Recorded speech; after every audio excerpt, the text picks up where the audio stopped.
जय हिंद। देखिए अभी हमारे पड़ोस में पाकिस्तान, ईरान और अफगानिस्तान, ये तीनों को हम गोल्डन क्रेसेट कहते हैं। गोल्डन क्रेसेट इसलिए कहते हैं क्योंकि यहाँ अफीम का उत्पादन बहुत ज्यादा होता है। हालांकि ईरान के पाकिस्तान अफगानिस्तान में तालिबान गवर्नमेंट आने के बाद अफगानिस्तान अफीम उत्पादन में पीछे रह गया। अफीम उत्पादन पे तालिबान ने प्रतिबंध लगाया। ये काम ठीक किया उसने कि अफीम उत्पादन में, क्योंकि यहाँ अफीम उत्पादन होगा इनडायरेक्टली स्मगलिंग होकर पंजाब के रास्ते भारत में घुस जाता है और पंजाब इस सब मामले में एकदम त्रस्त हो गया था। तो तालिबान ने अफीम पे प्रतिबंध लगाया, जिस कारण पूर्वोत्तर में देखेंगे तो म्यांमार अभी दुनिया में सबसे ज्यादा अफीम उत्पादन वाला देश बन गया है। अभी इन तीनों देश में इस गोल्डन क्रेसेंट में एक खास करके आतंकवादी संगठनों को लेकर ये तीनों देश आपस में लड़ रहे हैं। सब तीनों देश लड़ रहे हैं सब। यहाँ पे इस एरिया में एक आतंकवादी संगठन है तहरीके तालिबान पाकिस्तान। इसे हम पाकिस्तान का तालिबान कहते हैं। उसका कहना है कि यहाँ लोकतंत्र की सरकार हटाओ, जैसे अफगानिस्तान में तालिबान आया है उसी तरह पाकिस्तान में तालिबान रहेगा। उसका नाम रहेगा टीटीपी, तहरीके तालिबान पाकिस्तान। और ये लोग यहाँ पर आतंक हमले करते हैं और अफगानिस्तान में भाग जाते हैं। अफगानिस्तान में भाग जाएंगे और यहाँ पर अगर पाकिस्तान कुछ कार्रवाई करेगा तो अफगानिस्तान इन लोग के ऊपर कार्रवाई करने लगता है, कहता है कि आप हमारी सीमा में क्यों चले गए। तो पाकिस्तान अपने ऊपरी भाग में इस एरिया में टीटीपी से परेशान है। वही अगर इसको देखेंगे निचले भाग में तो पाकिस्तान का सबसे बड़ा सूबा जो राज्य है वो बलूचिस्तान है। और ये बलूचिस्तान है, बलूचिस्तान में है Balochistan liberation army, BLA, Balochistan liberation army. इसका कहना है कि हम पाकिस्तान में ही नहीं रहेंगे। इस सूचना का कहना है कि हम सरिया कानून लगेगा, इसका कहना है हम पाकिस्तान में नहीं रहेंगे। तो ये पाकिस्तान में ना चाइना की नाक में दम कर रखा है। चाइना का यहाँ ग्वादर बंदरगाह बना है, यहाँ के सारे इंजीनियर को मार के भगा दिए हैं। यहाँ कोई चाइनीज काम करने आता है BLA वाले मार के उड़ा देते हैं सर।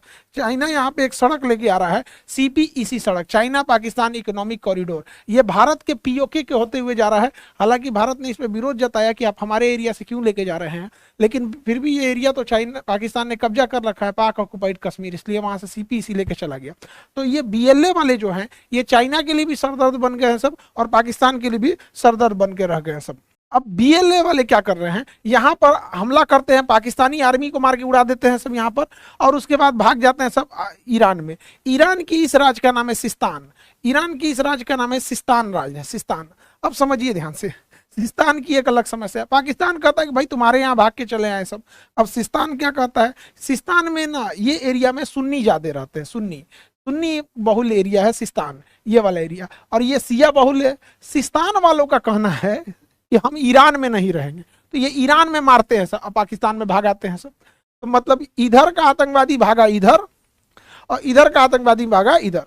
तो ये लोग आतंकवादियों का एक्सचेंज हो रहा है। यहाँ पे महंगाई अपने चरम पे पहुंच गया, IMF बेल आउट पैकेज पे पैकेज दिए जा रहा है, चाइना का लोन अपने हाई टर्म से बढ़ गया। इसके बाद भी ये सोच रहा अपने लिए फिफ्थ जनरेशन का जहाज खरीद रहा है। इसके बावजूद इस सोचरों को समझ में नहीं आ रहा है कि यहाँ पे हमला करेंगे। यहाँ पे किसी भी जगह पे सबसे जरूरी होती है इकोनॉमी। हमेशा इकोनॉमी अगर रहेगी तो कोई भी देश से करेगा। रसिया टूट गया इकोनॉमी की वजह से, चाइना आज राज कर रहा है इकोनॉमी की वजह से। पैसा नहीं रहेगा तो सब तबाह हो जाएंगे। पैसा पे ध्यान ही नहीं दे रहा है। हालांकि नई गवर्नमेंट भी आई है, वो सेना के हिसाब से ही आई है, वहाँ पे पिट्ठू सरकार है यहाँ पे, इसलिए पाकिस्तान में कोई गवर्नमेंट उससे बात करना भी नहीं चाहता, क्योंकि किससे बात करेगा, सेना का ही वहाँ दबदबा होता है, सेना से कोई डायरेक्ट बात नहीं करता है। आई होप आप इस टॉपिक को समझे होंगे। और नीट वाले विद्यार्थी आप लोगों के लिए, और नीट और JEE वालों के लिए, आप सब लोग के लिए 6 अप्रैल को पटना के बापू सभागार में, 6 अप्रैल पटना के बापू सभागार में एक बड़ा आयोजन किया जाएगा, और वहां सारे टीचर आएंगे, आपको जितने आपको पढ़ाने वाले होंगे। और अब आप लोग को कोटा जाने की जरूरत नहीं पड़ेगी, वहां से बेस्ट टीचर आपको आएंगे। और 6 अप्रैल को बापू सभागार, यहाँ पर आप लोग इवनिंग 3 PM पे, 3 PM 3 PM पे आप लोग आएंगे वहां पर। और जो लोग ऑनलाइन रजिस्ट्रेशन करना चाहते हैं रजिस्ट्रेशन कर लेंगे, क्योंकि अपनी अपनी वहां पे सीट बुक कर लेंगे। और जो गार्जियन होंगे वो लोग भी समझेंगे कि जब भी आप एडमिशन कराइए किसी भी संस्था में अपने बच्चों का, तो ये जरूर पूछिए कि आपके बच्चों को कौन पढ़ाएगा, टीचर कौन पढ़ाएगा। कोचिंग नहीं पढ़ाती है बच्चों को,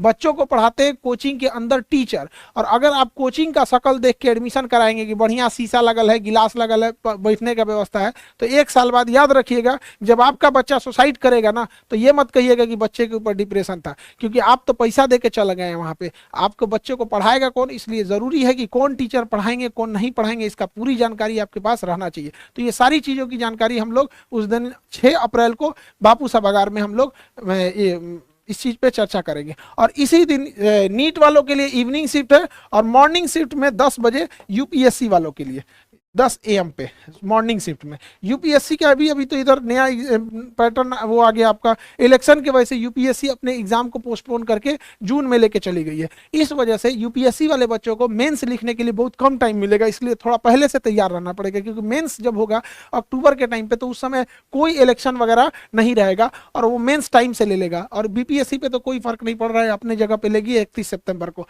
और जो बीपीएससी टीचर का एग्जाम कैंसिल करने की था, वहाँ पे पेपर जो खुलेआम ऐसे आ गया था, उसे आज ऑफिशियली नोटिफिकेशन आ गया है, उसे कैंसिल कर दिया जाएगा। हालांकि जिस दिन लीक हुआ था उसी समय पटना पुलिस की ईओयू शाखा इकोनॉमिक ऑफेंस यूनिट ने इस चीज को एक्सेप्ट कर लिया था। बता रहे थे लोग कि मतलब कि उनके पास प्रॉपर तथ्य है, और आज उस चीजों को कैंसिल भी कर दिया गया। आई होप आप इस टॉपिक को समझे होंगे। मिलेंगे नेक्स्ट क्लास में। जय हिंद।